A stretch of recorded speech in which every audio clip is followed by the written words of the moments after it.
이제 세 번째 지원 약속하신 게 뭐냐면 성령을 보내주셔서 구속사역을 완성시키고 적용시킨다라는 뜻이에요. 이렇게 성부 하나님과 성자 하나님 사이에서 우리의 속죄 언약을 통해서 완성된 그 구원을 성령님을 통해서 적용시키신다.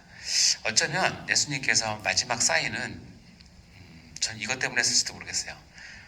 우리가 아버지와 내가 이렇게 해서 그 죄인을 위해 만든 구원을 아버지께서 내가 성령님을 통해서 그 백성들에게 다 이렇게 적용하게 해줄 거라고 했을 때 예수님 마음 가운데는 성령님을 통해서 하신다면 제가 믿고 할 수 있겠네요.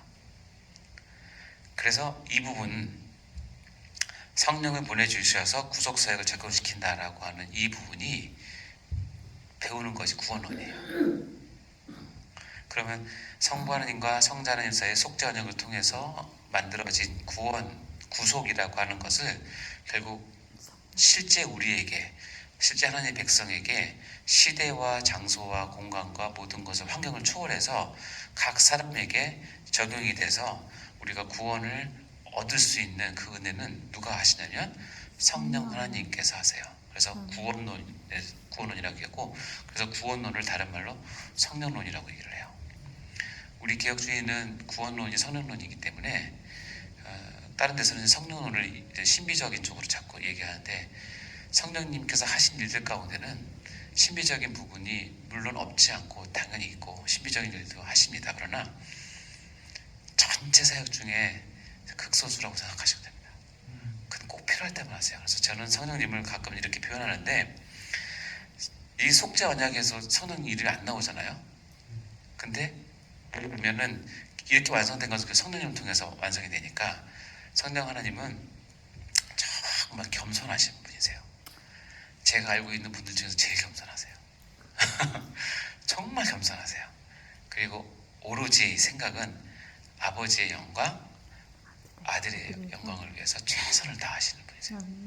그래서 하나님이 성부 하나님과 성자 예수님은 이론상은 지금 우리와 함께 있는 건 아니지만 그분이 보내신 영이 우리와 지금 함께 있는 거죠.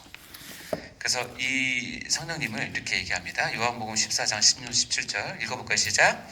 내가 아버지께 구하겠으니 그가 또 다른 보혜사를 너희에게 주사 영원토록 너희와 함께 있게 하리니 그는 진리의 영이라 세상은 능히 그를 받지 못하나니 이는 그를 보지도 못하고 알지도 못함이라. 그러나 너희는 그를 아나니 그는 너희와 함께 거하시며 또 너희 속에 계시겠습니다. 또 다른 보혜사라는 말은 원래 보혜사는 누구냐면 예수님이에요.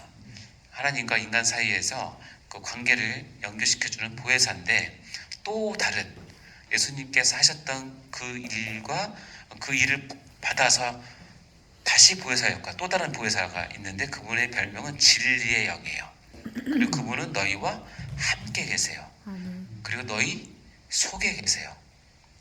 너희 속이라는 것은 엄밀하게 따지면 에클레시아 속에 있다는 거예요. 이 교회 안에 우리가 여러분 예수를 주로 고백을 하는 사람들 여기 지금 저 포함해서 8명 있으면 이 안에 반드시 누가 계신다? 성령님이 계세요. 그럼 성령님이 여기 오셔서 무슨 일을 하시느냐? 요한복음 14장 26절 시작.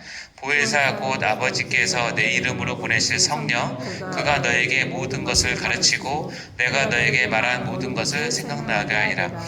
성령 하나님의 가장 크신 사역은 뭐냐면, 우리가 지금 이 속죄 언약을 하잖아요. 이것을 듣고 성부 하나님과 성자 하나님께서 하셨던 이 놀라운 일을 듣고 내가 깨닫게 되는 거예요. 이게 믿음으로 믿어지는 거예요. 그리고 이것이 집에서 생각나는 거예요. 그럼 그때 누가 하시냐면 내가 머리 좋아서 하는 게 아니에요. 이 진리는 반드시 성령 하나님을 통해서만 우리가 수납할 수 있어요. 그러니까 우리 가운데 성령이 충만한 이 분위기가 된다면 제가 개떡같이 강의를 해도 여러분 철떡같이 믿을 수 있어요. 받아들여져요. 근데 여기 성령이 충만하지 않으면 제가 아무리 주옥같이 여러분한테 얘기해도 여러분 내내 졸고 딴 생각하고 그리고 오해합니다. 따라 여러분이 진리를 잘 못 깨닫는 이유 중에 하나는 뭐냐면 성령님을 의지하지 않고 성령님께 기대어서 학습하지 않기 때문에 그래요. 그러니까 공부할 때 여러분 성령님한테 솔직히 얘기하셔야 돼요. 하나님, 제 지혜가 부족합니다. 지금 하나님 원래 뜻이 뭡니까? 하나님 뜻을 알려주세요라고 누구한테 부탁을 해야 되냐면 성령님께. 그럼 성령님의 설명님의 주 임무는 뭐냐면 하나님의 사랑하는 자녀가 아버지를 생각하고 그리스도를 생각한다고 작정을 하면 적극적으로 도와줘요. 그게 성령님이 정말 기뻐하시는 일이에요. 여기 보면 가르치고 생각나게 해주시니까. 그래서 여러분이 시험 볼 때 생각 안 나는 이유는 성령 충만하지 않기 때문이라고 말하면 상처받겠죠? 공부도 열심히 하셔야 됩니다. 오해할 수 있는 소리. 오해하시면 안 되고, 어쨌든 우리가 진리를 깨닫고 생각나는 거는 나로부터 나온 게 아니라 뭐요?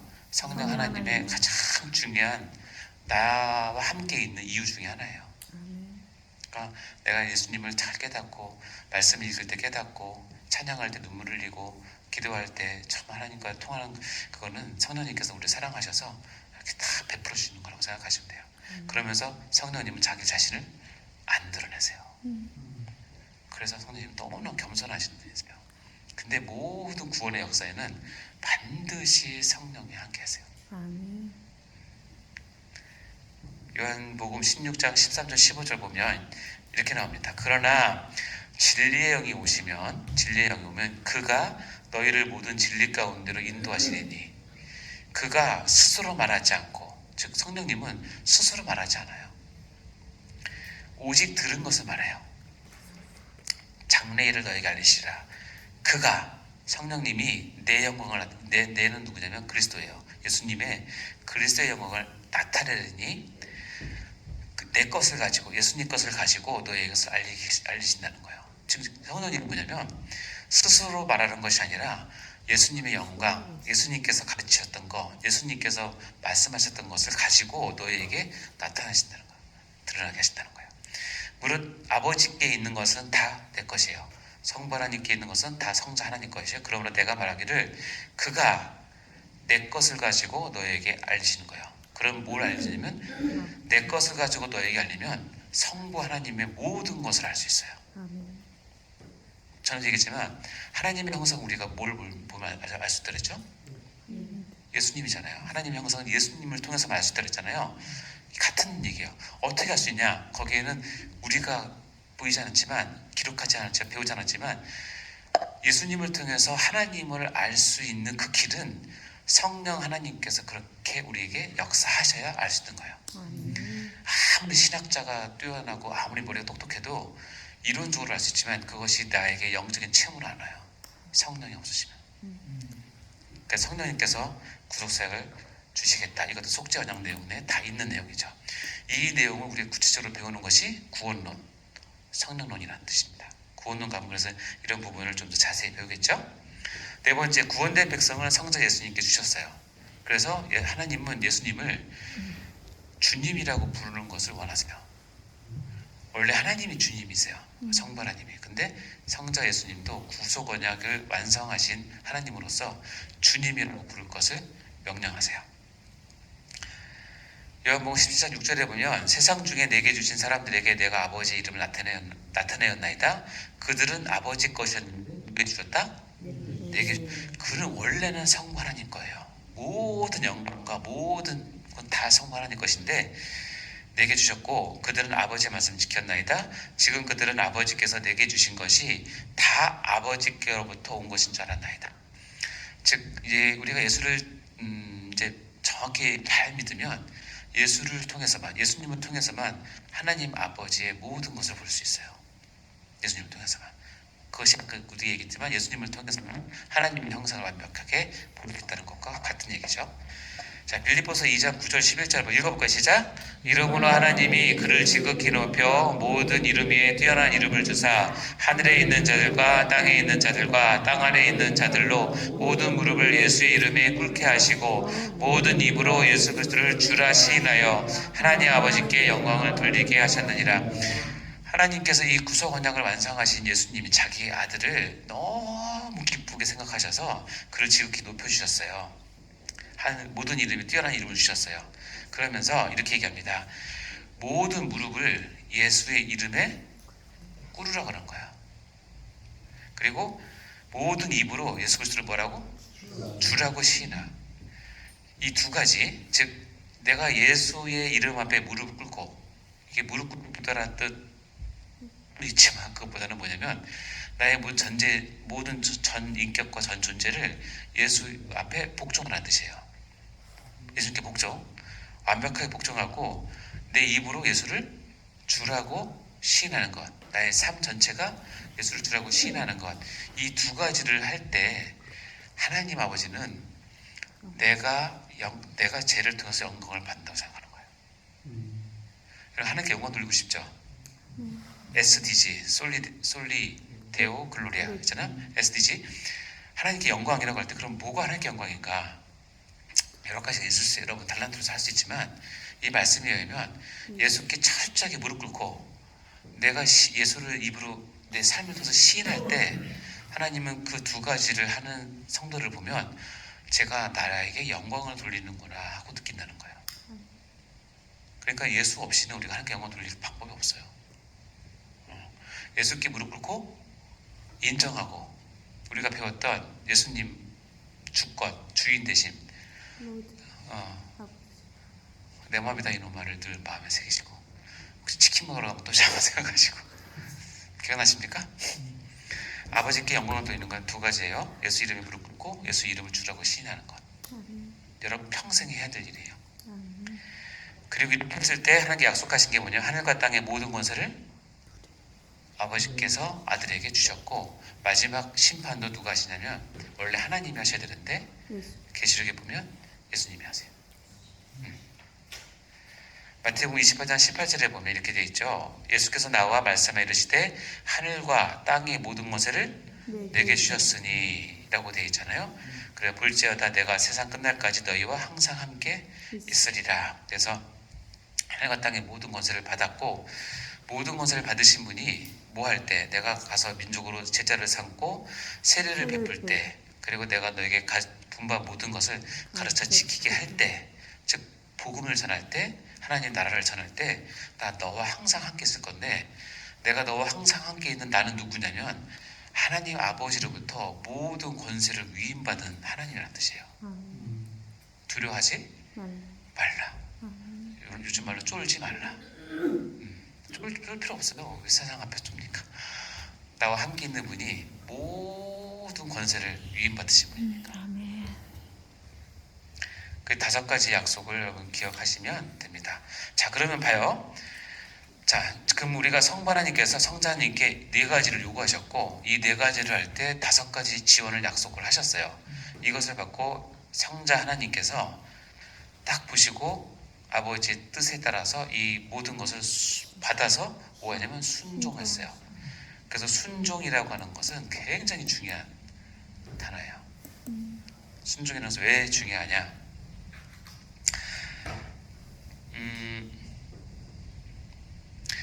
여러분 잘 보세요. 여러분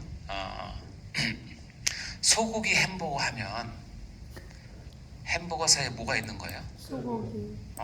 참치 샌드위치 하면 그 샌드위치 빵 가운데 뭐가 있는 거예요?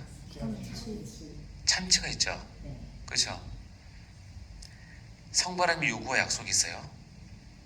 가운데 뭐가 있어요? 순종이 있어요. 그래서 우리가 믿는 종교를 뭐라고 부르냐면 기독교라고 불러요. 패티가 소고기면 소고기 버거, 패티가 치킨이면 치킨 버거, 참치면 참치 샌드위치라고 부르죠. 이해가 되세요? 우리가 갖고 있는 이 언약의 속죄 언약, 구원의 이 레시피 가운데 가장 가운데 뭐가 있냐면 예수 그리스도의 순종이 있어요. 그래서 우리는 이 믿음을 가운데 있는 패티를 가지고 기독교라고 부르는 거예요. 그리스도교라고 부르는 거예요. 물론 하나님의 요구와 약속과 하나님의 작정이 다 있죠. 성령님의 놀라운 우리를 함께 하심과 뭐예요? 적용이 다 있죠. 그래도 불구하고 가운데 패티가 뭐냐면 성자 예수님의 순종이에요. 그래서 우리가 믿는 이 믿음을 대표해서 뭐라고 그런다? 기독교라고 부르는 거예요. 햄버거 그냥 막 먹지 마시고 생각 좀 하세요. 샌드위치도. 여러분이 함버거 시켰는데 치킨 버거 나오면 짜증나죠. 네. 예. 기독교라고 했는데 가운데 먹어보니까 이만이고 막 그러면 얼마나 짜증나죠. 패티가 다른다니까요. 앞뒤로는 뭐 빵이야 뭐 하더라도. 그래서 성자 하나님께서 어떻게 순종하셨는지만 따로 보는 과목이 기독론이에요. 기독론이 왜 이 중심이냐? 우리가 믿고 있는 믿음을 이 가운데 가장 핵심을 그리스도의 순종으로 보기 때문에 그런 거예요. 우리가 믿는 믿음의 대상이고. 그래서 이것이 기독론에 가면 이제 성자 예수님께서 어떻게 이 속죄 언약 가운데서 자신을 드렸으며 어떻게 적극 순종하셨으며 어떻게 아버지 뜻을 위해서 희생하셨고 우리를 얼마나 사랑하시는지를 보는 게 기독론이죠. 그래서 적용하는 게 구원론, 선언론이고, 그렇죠? 네. 그래서 여러분이 그렇게 좋아하는 스테이크 이 레시피를 여러분 그렇게 맛있게 먹은 레시피가 이렇게 만들어졌다는 거예요. 그동안 여러분 이제 맛만 보고 황홀했잖아요. 이제 레시피를 잘 공부해서 여러분 자녀들이나 교회 성도들이나 학생들한테 너희가 지금 누리고 있는 이 구원이 그냥 떡볶이 하나 먹는 그런 게 아니라는 거예요. 이 엄청난 삼위 하나님의 완벽하신 신적인 지혜와 성자 예수님의 자기 목숨을 바치는 피를 흘리는 순종을 통해서 성령 하나님의 그 겸손하신 사역을 통해서 지금 내가 맛보고 있다는 거예요. 내가 그것을 먹으면서 너무 좋고 황홀하다고 느끼는데 그것이 어떻게 왔냐면 이 과정을 통해서 왔다는 것이 속죄 언약에서 배우는 거예요. 속죄 언약에 들어오는 길은 아까 했지만 행위 언약 가운데 내가 죄를 깨닫고 들어오시면 신세계가 열리는 거예요. 야, 이런 세계가 있구나. 그동안 이걸 모르고 내가 살았네. 그러는 거죠. 일단 종강 끝나고 스테이크 먹으러 갑시다. 아, 이제 제일 크네. 네, LMS 듣는 분도 오세요. 자, 그럼 마지막으로 이 속죄 언약 안에서 성자 예수님은 뭐냐? 성자 예수님은 그 아까 했지만 가운데 가장 중요한 내용입니다. 그래서 따로 이 시간에 안 하고 기독론에서 하는 이유는 뭐냐면 그 내용이 방대하기 때문에 그래요. 그리스도는 이 속죄 언약의 보증이시다는 거예요. 첫 번째는 자, 그리스도는 속죄 언약의 보증이시다. 히브리서 7장 22절 시작. 이와 같이 예수는 더 좋은 언약의 보증이 되셨느니라. 예, 예수님은 더 좋은 언약, 새 언약, 즉 이제 다 배웠지만 은혜 언약의 보증이 되셨어요. 자, 보증이 뭐냐면 다른 사람의 법적 의무를 자신이 지는 걸 보증이라고 얘기해요. 보증 써보셨나요 혹시? 그러니까 속죄의 대가를 지불하심으로써 언약의 머리가 되셨다는 것은 이제 신학적으로 속죄 언약의 보증, 즉 속죄 언약을 이루시는 우리 대신에 얘기했지만 속죄 언약의 최대 수혜자는 저와 여러분이에요. 근데 저와 여러분은 이 속죄 언약의 대상자에 끼지 않잖아요. 그럼에도 불구하고 우리가 그것을 믿고 따를 수 있는 건 뭐냐면 이 보증을 누가 쓰셨냐면 그리스도께서 자기의 생명과 피를 쓰셨기 때문에 우리 이 모든 법적인 의미 내 죄책과 죄의 오염으로 나오는 모든 악한 것들을 그리스도의 이 보혈의 공로로 다 법적으로 처리하신 거죠. 그 머리가 되셨다는 뜻이에요. 두 번째 뭐냐면 속죄 언약은 그리스도에게 행위 언약이었다는 겁니다. 왜냐하면 속죄 언약은 그만 봤지만 조목 하나하나가 예수님께서 실제로 오셔서 실제로 자기 몸을 들여서 이루어내셔야 될 행위 언약이에요. 이해되시죠? 그래서 우리에게는 속죄 언약은 정말 꿈과 같은 구원을 만드는 레시피지만 예수님은 정말 자기를 갈아 넣어서 만드는 행위 언약의 내용이에요. 근데 그것을 너무나 감사하게 첫 아담은 실패를 했는데 둘째 아담으로 오신 예수님은 이것을 기가 막히게 성공하셨어요. 사단의 유혹도 있었고 여러 가지 조롱도 있었고 십자가에 달릴 때 밑에 있는 사람들이 두 번이나 얘기해요. 야, 너 거기서 내려오면 내가 너 믿어줄게. 네가 거기서 십자가 내려오면 내가 너 그리스도를 인정해줄게. 이런 마지막 유혹까지 듣게 해요. 근데 예수님은 그 자리를 지키세요. 누굴 생각해서? 누굴 생각해서? 네, 우리는 두 번째예요. 첫 번째는 뭐냐면 약속을 하나님과의 이 속죄 언약을 생각해서 어떻게 보면 그런 말 하면 좀 정이 떨어지지만 하나님과 계약을 생각해서 하신 거예요. 내가 반드시 이것을 지켜야 아버지와의 계약이 이루어지고 아버지가 만족하신다는 거예요. 이게 우리 구원의 첫 번째예요. 그 다음에 우리를 불쌍히 여기시는 거 나오는 거예요. 절대 이 두 개는 바뀌지 않습니다. 첫 번째는 성부 하나님의 만족을 위해서예요. 여러분의 신앙도 마찬가지입니다. 신앙생활도 첫 번째는 하나님의 영광을 위해서예요. 근데 반대로 이 속죄 언약은 우리에게 있어서는 이제 다음에 별 은혜 언약의 근거가 되는 거예요. 이 속죄 언약이 없으면 은혜 언약을 우리가 받을 수가 없거든요. 그래서 은혜 언약은 이제 다음 시간에 하도록 할 텐데, 마태복음 5장 17절에 보면 내가 율법이나 선지를 폐하러 온 줄을 생각하지 말라. 폐하러 온 줄을 뭐하러 왔다? 완전하게 하려 왔다. 이게 이제 예수님께서 속죄 언약을 이루심으로 그리스도에게서 행위 언약을 완전하게 이루셨다는 거예요. 그래서 다 이루리라. 결코 없어지지 않고 다 이루리라 말씀하셨죠. 로마서 3장 31절 읽어볼까요? 시작. 그런즉 우리가 믿음으로 말미암아 율법을 파기하느냐? 그럴 수 없느니라. 도리어 율법을 굳게 세우느니라. 따라서 우리도 예수님을 믿는 믿음, 그 믿음 가운데 있으면 예수님께서 율법을 완벽하게 이루셨던 것처럼 우리도 뭐예요? 율법을 파기할 수 있는 것이 아니에요. 이것이 문제. 율법을 잘못 이해해서 아까 얘기했지만 구원받았는데 내가 왜 율법을 지켜? 내가 구원받는지 때문에 또 살아도 되잖아. 하나님께서 날 용서하실 때 약속하셨는데 라고 엉뚱하게 이성적으로는 맞을 수도 있어요. 논리 추론적으로는 그런 단어들을 모으면, 구절들을 모으면 이제 우리는 구원받았으니 모든 죄에서 벗어나서 하나님의 영원한 상급을 받지 않고 천국 가는 것이 인쳐졌다. 맞죠? 그게 맞을 수 있는데 왜 안 되냐면 그렇게 살려고 성경에서 얘기하고 있지 않기 때문에 그래요. 이성적으로 맞는데. 그러니까 그렇게 살면은 안 되고 오히려 뭐냐면 율법을 굳게 세우는 곳으로 가요. 왜냐면 유월하니 말씀이니까. 그러다 보면 우리가 또 실수하거나 실패할 수도 있죠. 그건 구원과는 별개의 문제예요. 이제는 그건 여러분의 이제 성화의 정도, 영적인 성숙의 정도에 따라서 달라지는 거죠. 그런데 나중에 또 구원론에 가면 자세히 나옵니다. 그래서 로마서 13장 8절에 10절에 보면 피차 사랑의 비두에는 아무에게든지 아무 빚도 지지 말라. 남을 사랑하는 자는 율법을 다 이루었느냐. 자, 그러면 내가 어떻게 율법을 지킬 것인가? 믿음을 가진 사람으로서 성경에서는 다행히 딱 한 얘기합니다.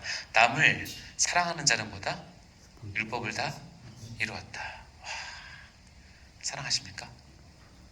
아멘. 네. 선별적 사랑? 그럼 선별 율법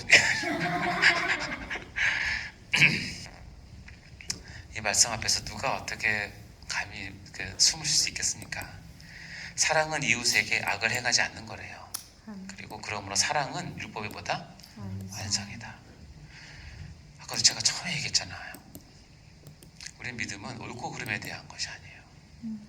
네, 옳고 그름에 대한 것이 아니라 어떻게 사랑하느냐는 문제인데, 이 사랑은 공의를 포함한 사랑이기 때문에 옳고 그름을 배제하라는 뜻은 절대 아닌데, 우리 입장에서는 옳고 그름과 사랑 두 개를 다 잡는 것이 굉장히 어렵고 자기를 부인해야지만 가능하고 지혜가 필요하거든요.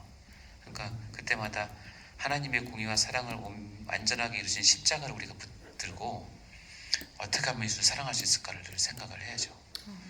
그 과정이 쉽지는 않을 거라고 생각하고, 그 과정에 대한 답을 여러분이 이제 사역을 하면서 또 교회를 섬기면서 늘 부딪힐 거예요. 그때마다 여러분 아마 많은 눈물을 흘릴 가능성이 많고요. 왜냐면 그렇게 안 되니까 잘. 정말 힘든 것 같아요. 저도 잘 못하지만 정말 힘든 것 같아요. 근데 하나님께서 원하시는 거는 둘 중에 하나만 딱 가는 건 너무 쉬워요. 옳고 그러면 뭐 딱 성경 펴놓고 또 잘못했네, 네가 잘못했네 말은 쉽죠. 근데 그 생각하고 상황을 다 고려한다는 것은 어려워요. 그러면서도 말씀을 지켜내야 되고. 그러니까 사랑은 율법의 완성이다. 와. 그러니까 다른 방법은 없어요. 어쨌든 하나님께서 원하시는 사랑을 내가 가지고 행함으로써 나에게 주신 율법을 다 지킬 수 있는데, 그 누가 하셨냐면 예수님께서 그렇게 하셨기 때문에요. 사랑은 율법의 완성이다. 또 기억하세요. 아멘. 네. 그리고 속죄 언약은 나중에 또 우리가 기도론에 가서 배우겠지만 제한 속죄라고 그래요. 이렇게 속죄 언약을 통해서 얻어진 이 귀한 구원은, 이 사역은 모든 사람에게 다 해당되는 것이 아니라 선택에 의해서 제한을 받아요. 즉 하나님께서 미리 예정하신 사람에게만 이 효능과 효력이 간다는 뜻이에요. 우리 지혜로는 조금 이해가 잘 되지 않을 수 있어요. 그리고 야, 하나님인데 어떻게 그럴 수 있냐라고 얘기할 수도 있어요. 하나님이 좋으신 분인데 뭐 처음부터 정해놓고 그렇게 하냐. 우리 입장에서 그렇게 설명을 충분히 할 수 있다고 저는 생각을 하고, 그렇게 억울해하는 사람도 있긴 해요. 그런데 성경의 진리는 우리가 알지 못한 영역에서 이미 창세 전에 하나님께서는 자기의 백성을 예정하셨어요. 그리고 이 예정된 사람을 위해서 하나님께서 하신 일이 속죄 언약이고, 이 속죄 언약을 성령님은 아무에게나 적용시키지 않고 아버지께서 성자 예수님께 준 사람에게만 적용해요. 이것이 제한 속죄예요. 그럼 우린 제한 속죄를 어떻게 받아들이냐?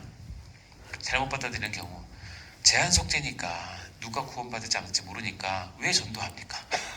하나님께서 알아서 하시겠죠. 이게 제일 미련한 적용. 제일 미련한 적용. 성경은 얘기하잖아요. 때를 얻든지 못 얻든지 네가 뭐라고? 복음을 전하라고 얘기하잖아요. 제한 속죄를 우리가 갖는 이유는 뭐냐면, 여러분 사역하다가 내가 10년 사역했는데 정말 전심으로 했는데 한 사람도 얻지 못했어요. 실패한 인생일까요? 왜 아닐까요? 내가 하는 게 아닌데. 하나님께서 세우신 그곳은 선택된 사람이 없는 거예요. 아직까지는.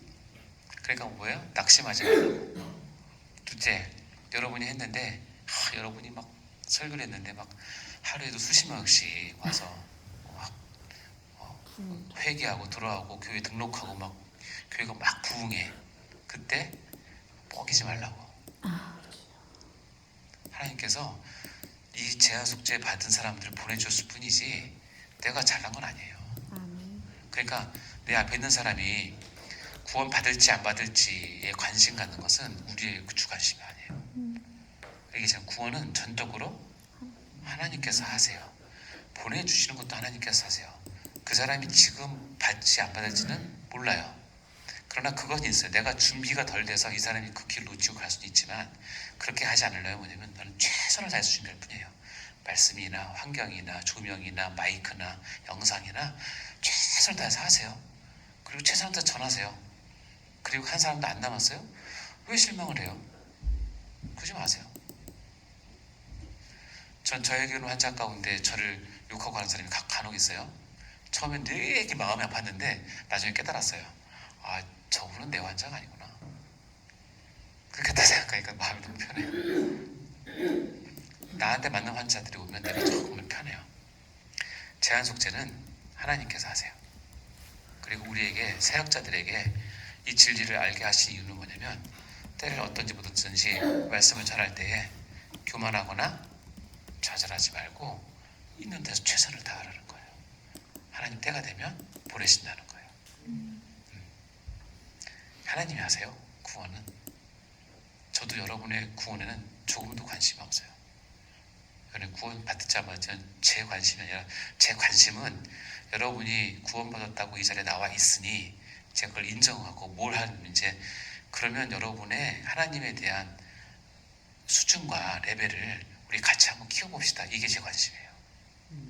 근데 여기서 만약에 그런 사람 없길 바라지만, 여기 구원 안 받은 사람이 있을 수 있다면 그 사람은 내가 아무리 가르쳐도 이거는 그냥 수익의 경력이에요. 여러분이 구원 받았다면 저와 함께 이 강의를 통해서 날마다 하나님께 더 가까이 가는 것을 경험하겠죠. 그게 제 목표고 제 관심이에요. 여러분 구원 주고 안 주고는 제 소관이 아니기 때문에 전 잘 몰라요. 이해되시죠? 요한복음 17장 9절에 보면 밑에 봐요. 내가 그들을 위하여 비옵나니 내가 비옵는 것은 세상을 위함이 아니요 뭐요? 내게 주신 자들을 위함이라.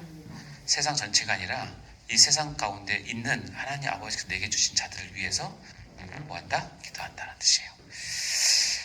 자, 그러면 속죄 언약 속에서 성자 예수님은 속죄 언약의 보증이시고 그리스도에게는 행위 언약이 이어서 철저히 순종을 하셨고 우리에게는 은혜 언약의 근거가 되는 것이고 속죄 언약은 제한 속죄로 제한받는다는 것을 꼭 기억하시고요. 자, 이제 정리를 하면 이렇습니다. 행위 언약이 깨어지고 난 후에 속죄 언약은 죄인을 감동시키는 하나님의 큰 사랑입니다. 로마서 5장 8절 읽어볼까요? 시작. 우리가 아직 죄인 되었을 때에 그리스도께서 우리를 위하여 죽으심으로 하나님께서 우리에 대한 자기의 사랑을 확증하셨느니라.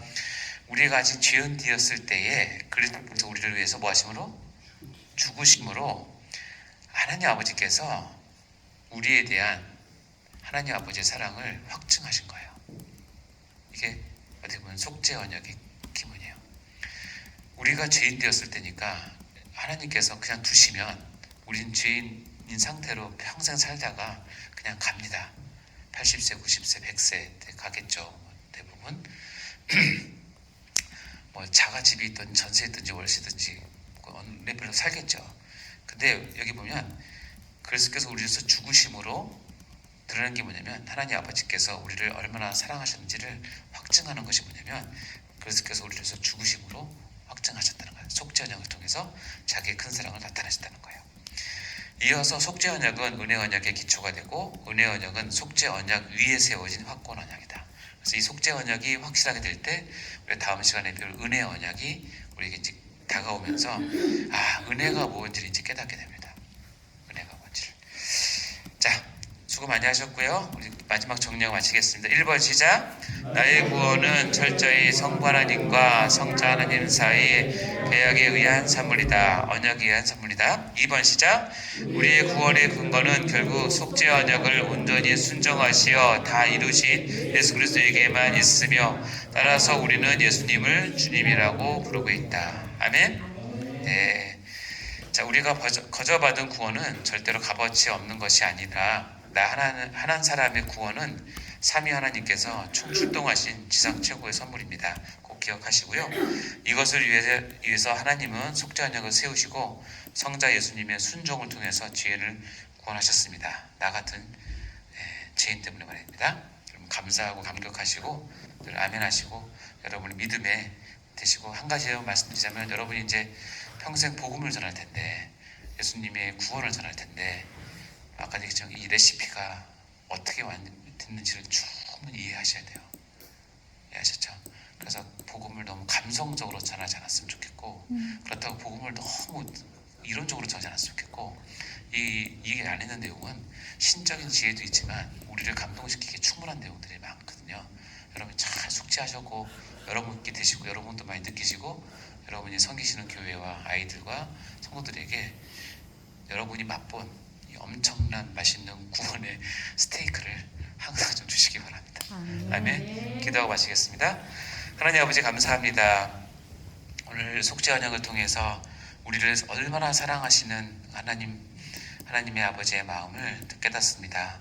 우리 예수님 그리스도의 이 순종함을 통해서 이루어진 이 구속이 정말 우리에게는 얼마나 귀한 것임을 다시 한번 깨닫고 성령 하나님의 이 겸손하신 모습이 우리에게 이 구원과 하나님을 아는 지식을 더욱 크게 하심을 우리가 알고 감격합니다. 하나님, 우리 주신 이 구원의 근거가 속죄 언약에 있음을 다시 한번 깨닫게 하시고 이것을 잘 또 깨달아서 특별히 하나님의 말씀을 전하는 우리 귀한 원우들에게 이 말씀을 평생에 잘 요리해서 우리 교회 성도들과 배고픈 영혼들에게 정말 아름다운 그리고 맛있는 평생 잊지 못할 아버지의 그 영적인 양식을 먹일 수 있는 저희가 될 수 있도록 영적인 셰프가 될 수 있도록 주님 도와주옵소서. 모든 것을 주님께 맡겨드립니다.